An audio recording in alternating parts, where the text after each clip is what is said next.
August 10 తారీఖు August 10 తారీఖు అంటే బీసీలకు బ్యాక్వర్డ్ క్లాసెస్కి ఒక పండగ దినం. ఎందుకంటే ఇవాళ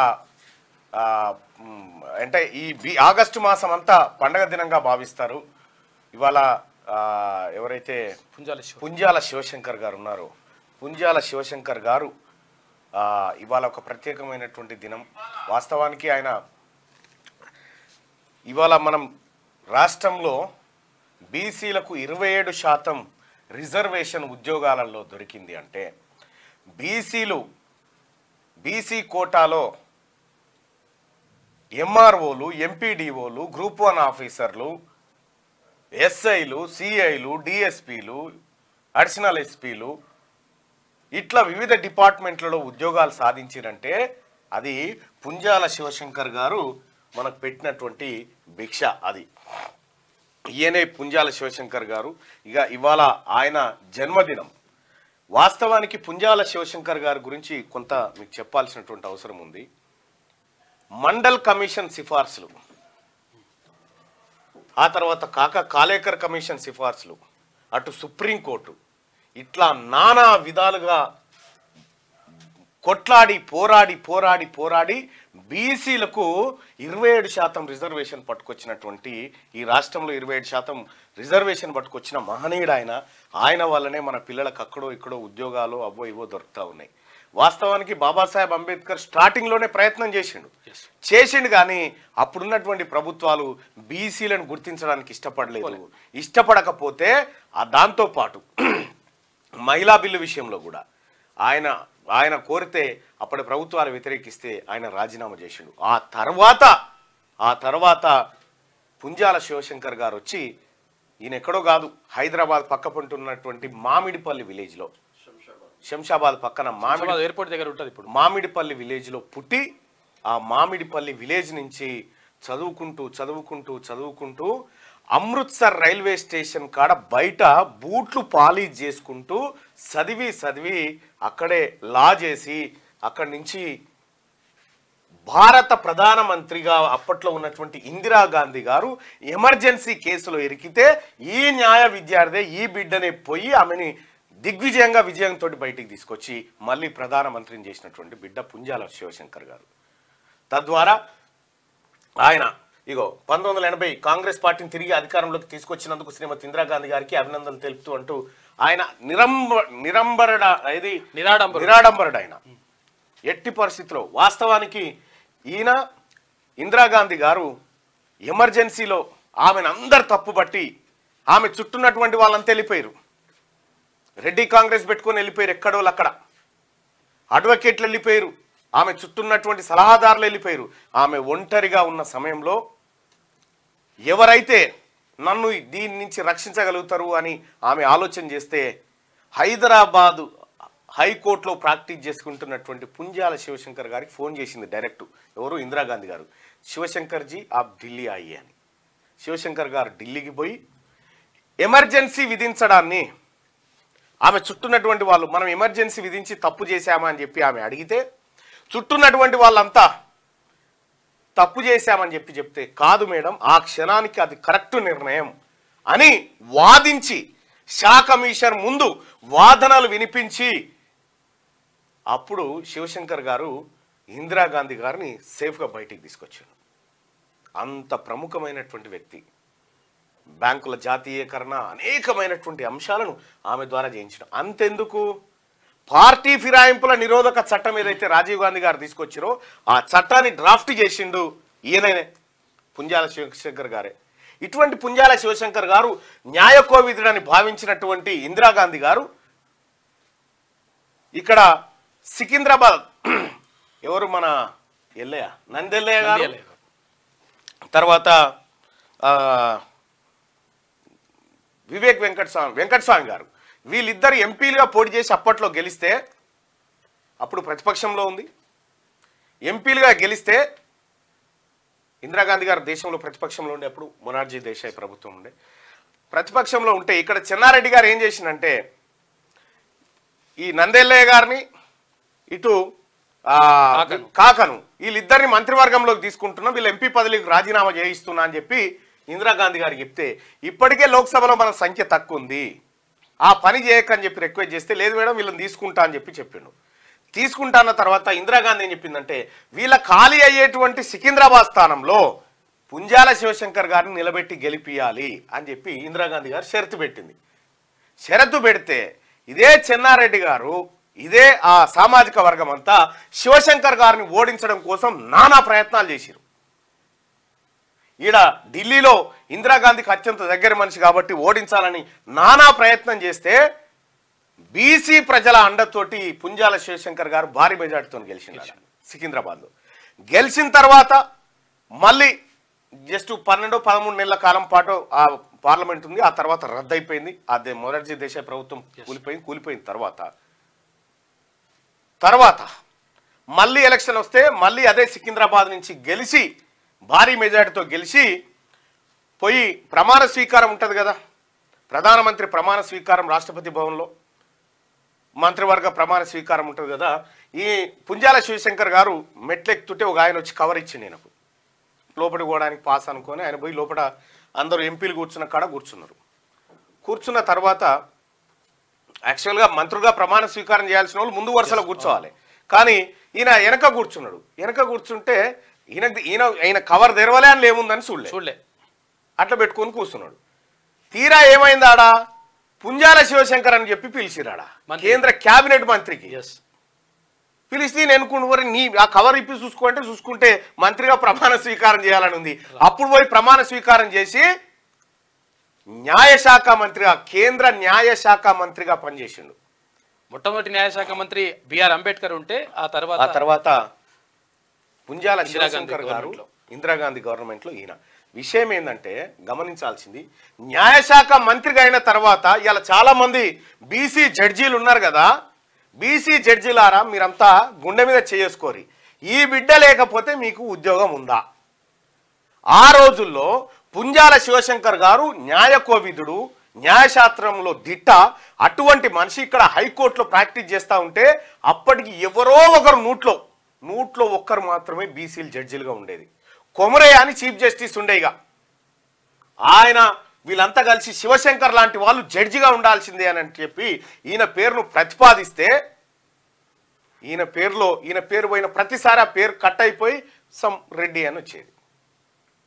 తద్వారా ఈయనకి ఇక్కడ జడ్జి పోస్టునే నిరాకరించినటువంటి వాళ్ళు ఎవరైతే ఉన్నారో ఏకంగా కేంద్ర న్యాయశాఖ మంత్రి అయ్యి ఈయన తీసుకొచ్చిన సంస్కరణ ఏంటంటే ఈ జడ్జిని హైకోర్టులో ఇదే హైకోర్టులో రిటైర్ కానికి వీల్లేదు, ఇక్కడ నుంచి ట్రాన్స్ఫర్ చేయాలని పెట్టిండు. ఆ బిల్లు పాస్ చేసి హైదరాబాద్ హైకోర్టు జడ్జిని తీసుకుపోయి నాగాలాండ్లో వేసిండు.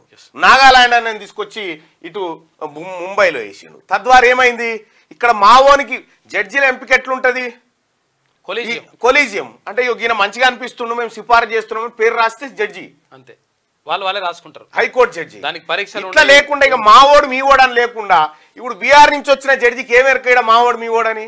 తద్వారా ఏమైంది, బీసీలు ఎంటర్ అయిపోయారు దాంట్లోకి. అట్లా బీసీ జడ్జిలు ఇవాళ దేశవ్యాప్తంగా ఉన్నారంటే ఈ మహనీయుని పుణ్యమే, పుంజాల శివశంకర్ పుణ్యమే. ఇంకంతేకాదు ఈయన చేసినటువంటి తెలివి కల్లా పని చూడు. ఇందిరాగాంధీని ఇబ్బంది పెట్టి జైల్లో బంధించాలని చెప్పి అప్పటి ప్రభుత్వం భావిస్తే పుంజాల శివశంకర్ గారు షా కమిషన్ ముంగట ఏం వాదించింది ఎరికేనా? ఆమెను అడిగిరు, నువ్వు ఎందుకు ఎమర్జెన్సీ విధించినావు అని చెప్పి షా కమిషన్ అడిగితే ఇక్కడ ఒక క్లియర్గా ఒకటి మనం అర్థం చేసుకోవాలి. వీళ్ళు ప్రమాణ స్వీకారం చేసేటప్పుడు నా దృష్టికి వచ్చిన అంశాలను బహిర్గత పరచను అని మంత్రివర్గంలో ప్రమాణ స్వీకారం చేస్తారు. జస్ట్ ఆ పాయింట్ పట్టుకొని షా కమిషన్ ముందు నేను చేసిన ఓతును తప్పినట్టు అవుతుంది నీకు చెప్తే, కాబట్టి నీకు చెప్పను.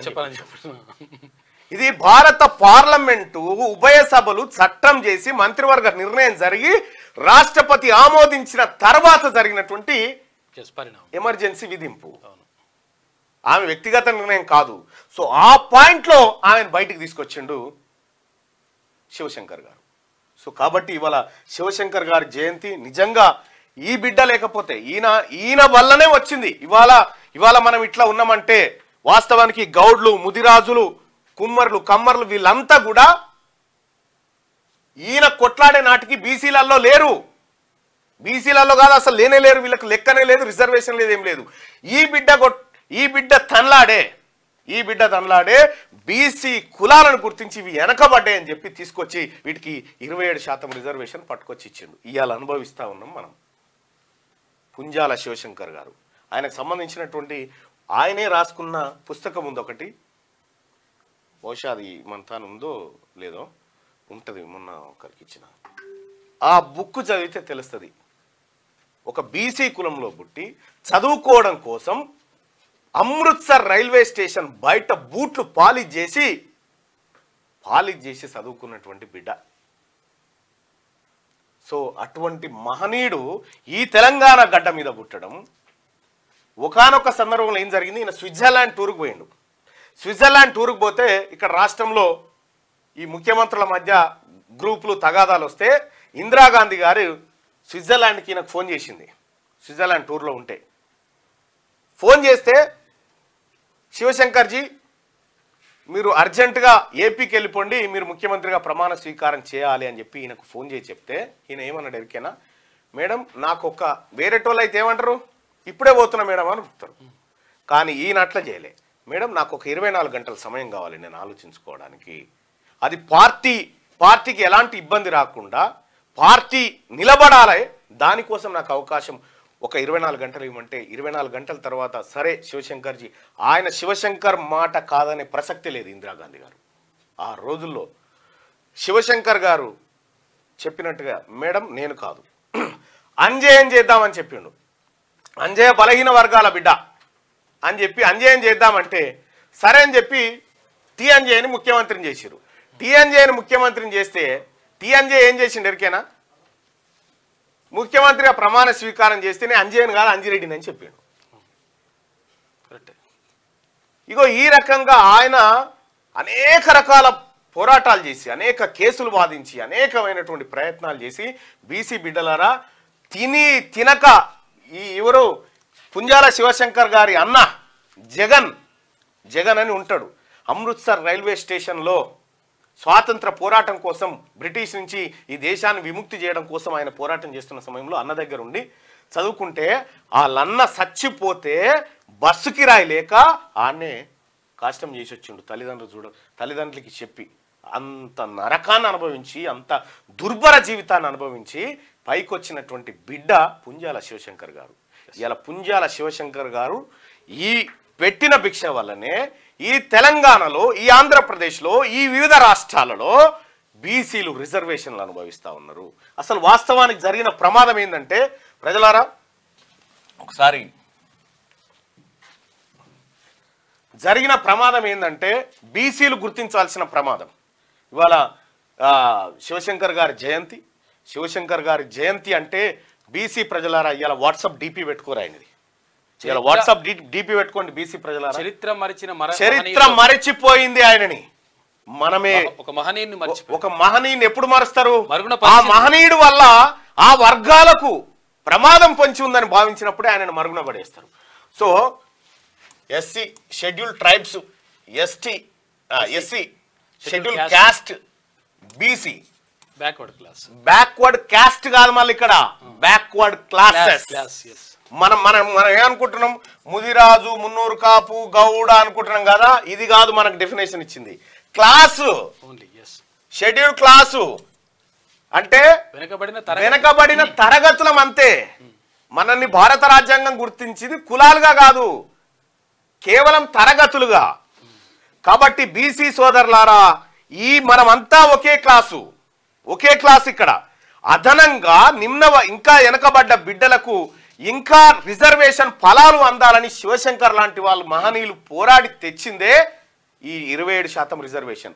ఈ 27% రిజర్వేషన్ ను దేశవ్యాప్తంగా తీసుకొచ్చిండు. ఓబీసీ రిజర్వేషన్ 33% స్థానిక సంస్థల ఎన్నికల్లో ఉంటే కేసీఆర్ విరోచితంగా పోరాడి దాన్ని 18కి తెచ్చిండు. మొత్తం కథం చేసిండు కేసీఆర్, 18కి తెచ్చిండు.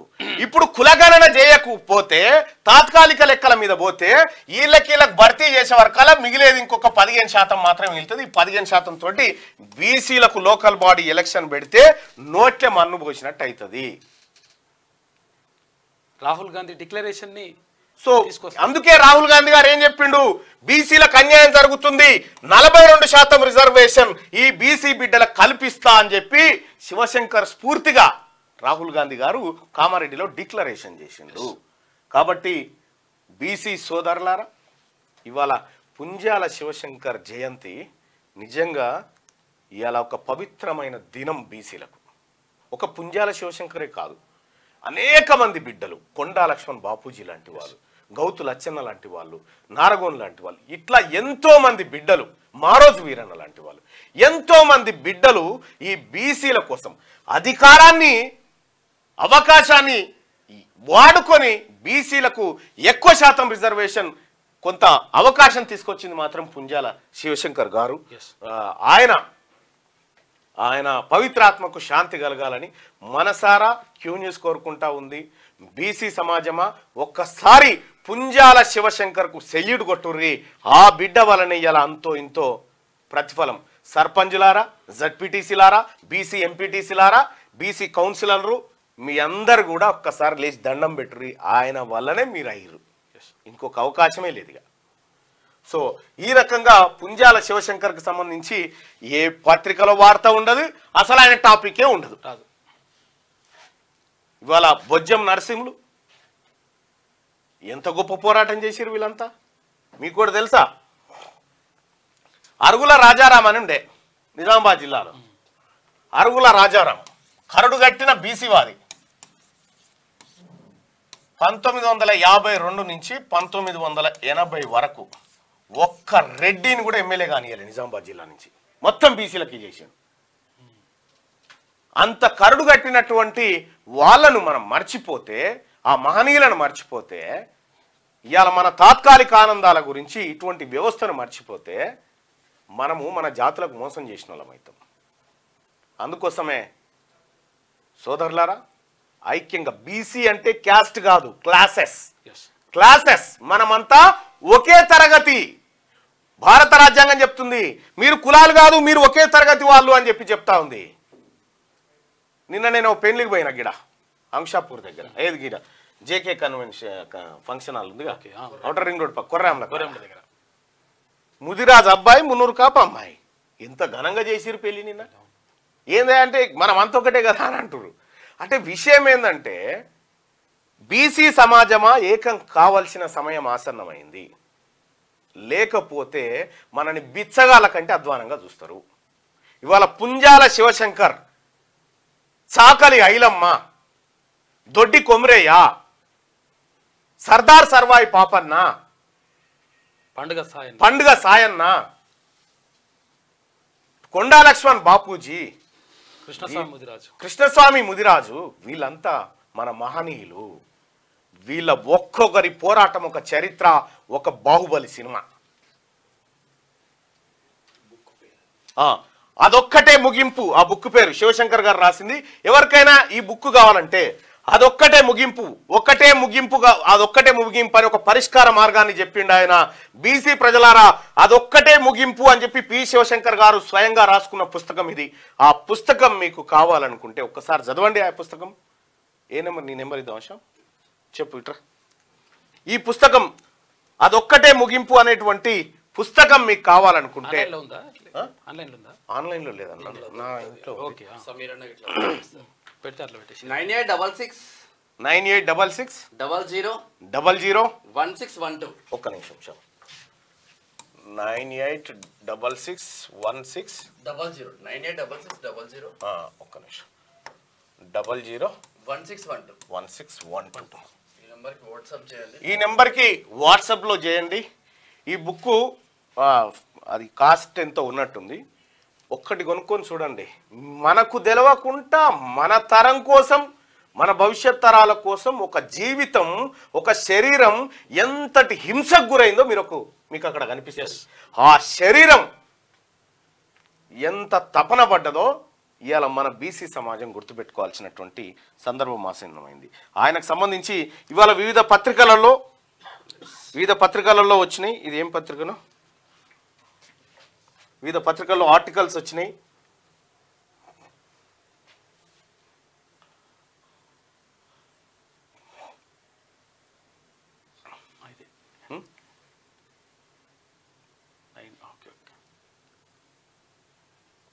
వివిధ పత్రికలలో చాలా ఆర్టికల్స్ వచ్చినాయి ఆయనకు సంబంధించి.